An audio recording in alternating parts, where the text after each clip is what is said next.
आइए अब हम क्वेश्चन करते हैं रियल अकाउंट के, जिसका फॉर्मूला क्या होता है, डेबिट व्हाट कम्स इन, हमारे पास क्या आ रहा है, और क्रेडिट व्हाट गोज आउट, और हमारे पास से क्या जा रहा है। ठीक है, एक ट्रांजेक्शन आपको बताती हूँ।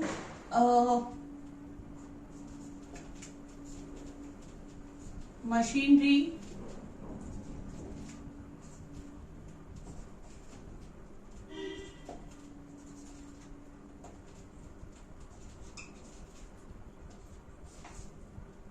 purchased for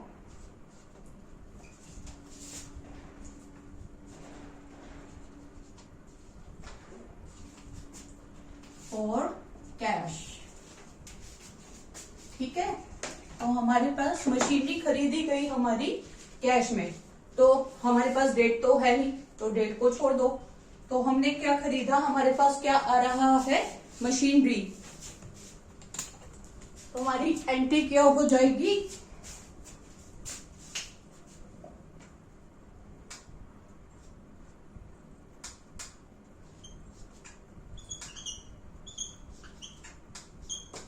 हमारी एंट्री होगी मशीनरी, क्योंकि ये हमारे पास आ रही है।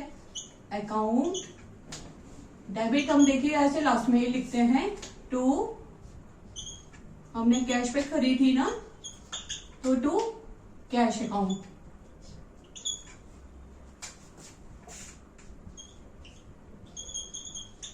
तो यहाँ पे डेबिट मतलब यहाँ पे डेबिट साइड पे हम 10,000 लिख देंगे और क्रेडिट साइड भी 10,000 लिख देंगे। फॉर मशीनरी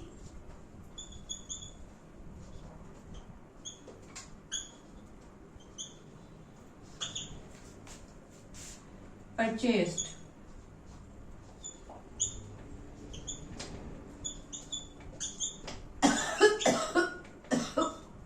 सॉरी, ठीक है, क्योंकि आपके अगर आप ये मेंशन नहीं करेंगे तो आप लोगों के नंबर कटेंगे, तो आपको ये हर जगह मेंशन करना है after every transaction.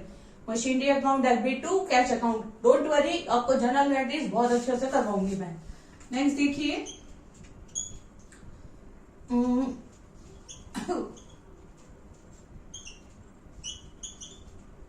Laptop purchased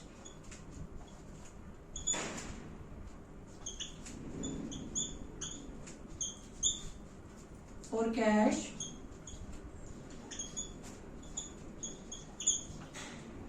$25,000। ठीक है, तो अब आपके पास हमारे पास क्या रहा है, लैपटॉप, तो हम इसको लैपटॉप लिखेंगे,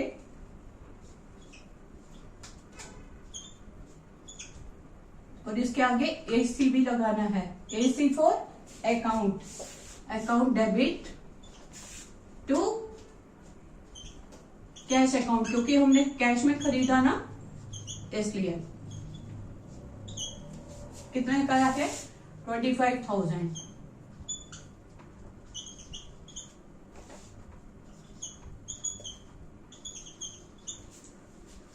अब ये तो आपको आई होप क्लियर हो गया। नेक्स्ट देखते हैं, व्हीकल सोल्ड फॉर कैश।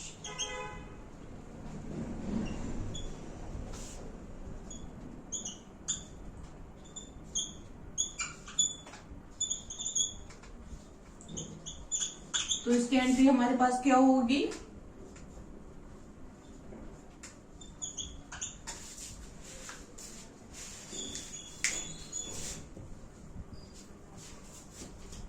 तो व्हीकल को बेच के हमारे पास क्या आ रहा है, कैश आ रहा है, तो कैश अकाउंट डेबिट, बिल्कुल बारीक में, टू व्हीकल्स अकाउंट।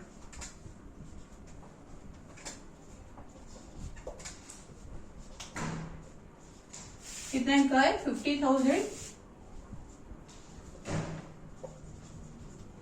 50,000। ओके, यहाँ पे आपको नरेशन लिखनी है, फॉर व्हीकल सोल्ड ओके, एक बार दोबारा समझ लीजिए। रियल अकाउंट का हमारा फॉर्मूला क्या होता है, डेबिट व्हाट कम्स इन, हमारे पास क्या आ रहा है, and credit what goes out, क्या जा रहा है। ठीक है, सबसे पहले एग्जांपल समझिए।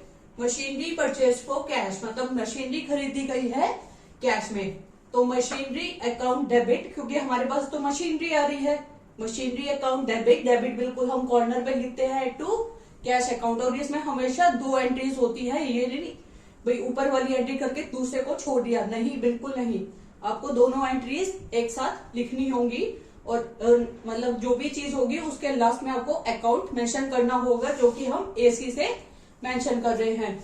हमने मशीनरी खरीदी थी 10,000 की, तो डेबिट साइड भी 10,000 और क्रेडिट साइड भी 10,000। ओके, नेक्स्ट है, देखिए लैपटॉप खरीदा हमने कैश पे 25,000 पे, तो अब हमारे पास क्या आ रहा है, laptop, laptop account debit to cash account, हमारे पास से तो कैश ही जा रहा है ना, तो laptop account debit 25,000।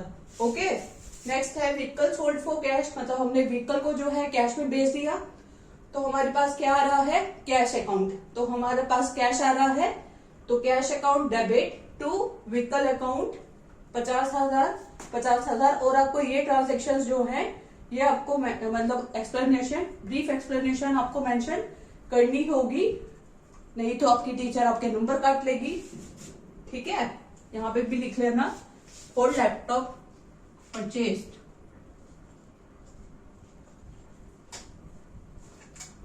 Laptop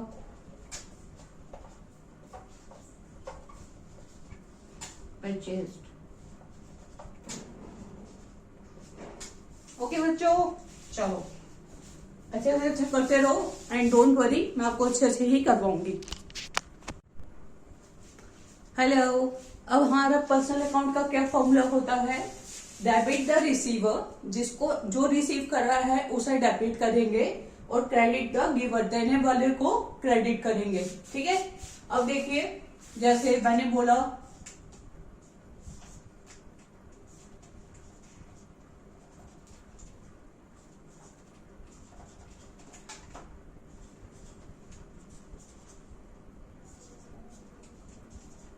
if cash pay to Govind, अगर कैश पे किया गया है गोविंद को, तो हमारी एंट्री क्या होगी, डेट तो हमारे पास लिखी नहीं हुई, और कितना कैश पे करा गया है 50,000।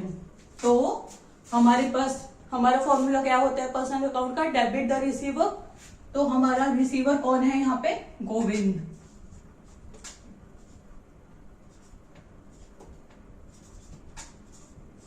देखिए जहां पे नाम आ जाए, जैसे गोविंद है तो उसमें अपोस्ट्रोफी यस लगाइए, या उसको एस वगैरह छोड़ के लास्ट में डेबिट कर दीजिए। हम यहाँ पे अपोस्ट्रोफी एस लगाते हैं, डेबिट कर देते हैं, और लास्ट में हमारा क्या आ रहा है, हमने क्या पे कर रहा उसे, कैश ही पे कर रखा होगा ना उसे, तो टू कैश अकाउंट।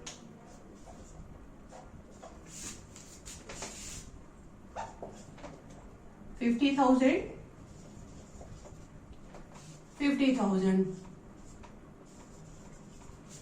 ओके, और यहाँ पे हमारी नरेशन नहीं लिखेंगे तो हमारे मार्क्स कटेंगे। For cash pay to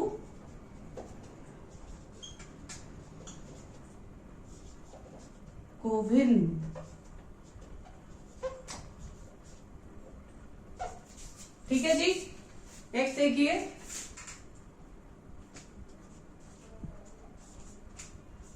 if cash received from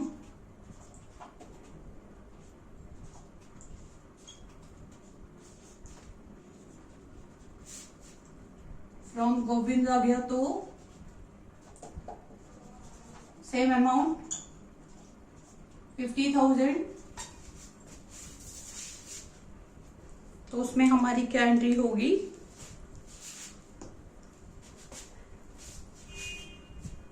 तो हमारे पास क्या आ रहा है, कैश,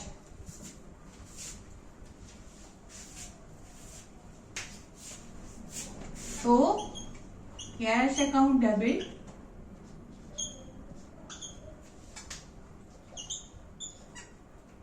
टू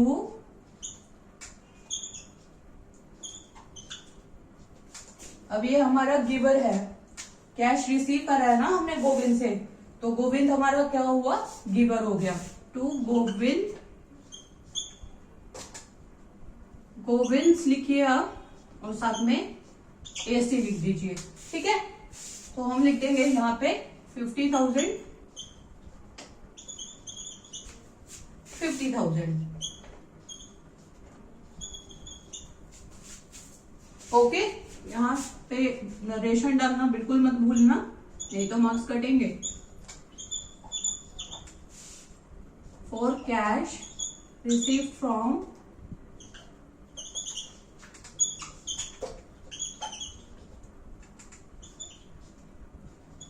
गोविंद, ओके। चलिए एक बार दोबारा पढ़ लेते हैं। अगर कैश पे करा गया है गोविंद को 50,000, तो as per the rule of personal account debit the receiver, credit the giver. हमारा रिसीवर कौन है, गोविंद। कैश पे किया है ना हमने गोविंद को, तो Govind account debit to cash account. और इसमें ऐसा नहीं है कि अगर एक एंट्री पर्सनल अकाउंट की हो रही है तो दूसरा भी अकाउंट हमारा पर्सनल अकाउंट का होगा, कोई भी अकाउंट हो सकता है, ठीक है। और नेक्स्ट देखिए, अगर आपने कैश रिसीव करा है गोविंद से 50,000, तो हमारे पास क्या आ रहा है, कैश अकाउंट। तो कैश होएगा डेबिट हमारा, और किसके पास से आ रहा है, गोविंद के पास से, to Govind account. 50,000 50,000 with brief narration for cash receive from Govind, okay. I hope this is clear to you. अब बाकी हम आगे बढ़ते हैं। आइए देखते हैं। सबसे पहले हम लिख देते हैं इसका फॉर्मूला। डेबिट क्या होगा इसमें,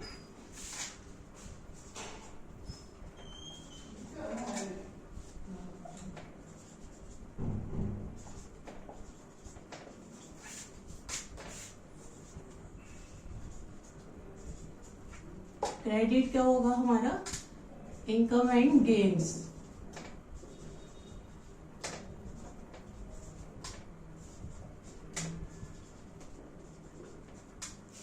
ठीक है। अब देखिए, मान लीजिए आपने सैलरीज पे करी है, सैलरीज पे, एक मिनट रुकिए, मैं दूसरा मार्कर ले लूं। हमने सैलरीज पे करी है, तो हमारी सैलरीज क्या है, हमारी सैलरीज एक्सपेंसेस हैं, ठीक है। तो एक्सपेंसेस को हमने क्या बोला था, हम डेबिट करेंगे। Salaries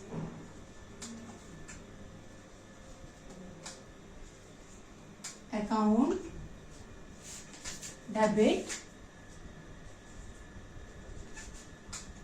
to cash account.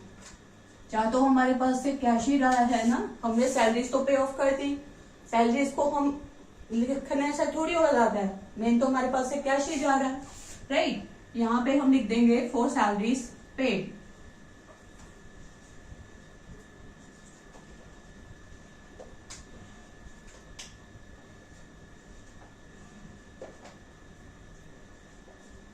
कितनी पे करी, और सॉरी वो तो मैं लिखना ही भूल गई, 25,000, 25,000, 25,000, ओके। नेक्स्ट देखिए, रेंट पे करा है हमने। अब रेंट भी हमारा क्या होता है, खर्चा। कितना पे करा, 10,000, ओके। तो rent account debit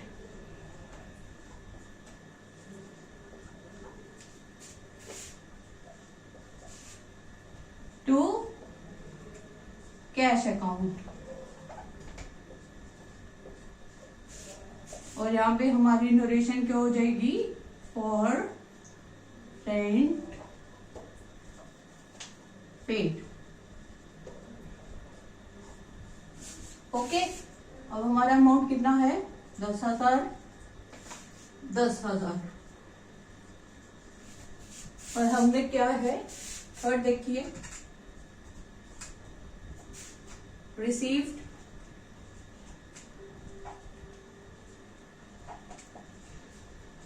commission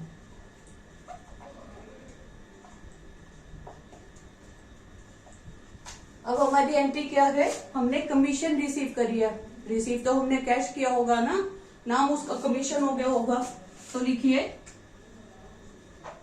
cash account debit to commission account. Commission हमारी इनकम है, तो इनकम हमारी हमेशा क्रेडिट होती है, और हमारे हाथ में आया है कैश, तो कैश हमारा डेबिट हो गया। और 5000, तो इसमें भी आप 5000 लिखेंगे, 5000 लिखेंगे, ठीक है। फॉर कमीशन रिसीव्ड,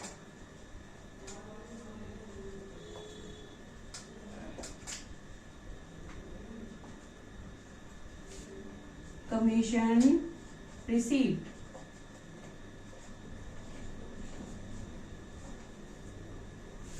ओके, एक बार ज्यादा समझ लीजिए। देखिए, हमारा नॉमिनल अकाउंट होता है कि हमें सारे के सारे एक्सपेंसेस और लॉसेस को डेबिट करना होता है और क्रेडिट करना होता है इनकम्स और गेन्स को। ओके, सैलरीज पे करी हमने 25,000, तो सैलरीज अकाउंट डेबिट, क्योंकि वो हमारा एक्सपेंस है, वो हमारा खर्चा है। डेबिट टू कैश अकाउंट, जा तो अल्टीमेटली हमारे पास से कैश ही रहा है ना, और हमने नरेशन लिख दी फॉर सैलरीज पेड। सैलरीज पे करने के लिए कितनी हमने सैलरी पे करी, 25,000 और 25,000। ओके, नेक्स्ट है रेंट पे करा गया है 10,000 का। रेंट भी हमारा खर्चा है, तो क्या हो जाएगा, debit. Rent account debit to cash account for rent paid, मतलब रेंट हमारा खर्चा है, तो टू कैश। कैश तो हमारा कैश ही तो जा रहा है हमारे पास से, जिसका नाम हमने रेंट दे दिया है ना, तो 10,000 10,000। ओके, नेक्स्ट आता है रिसीव कमीशन।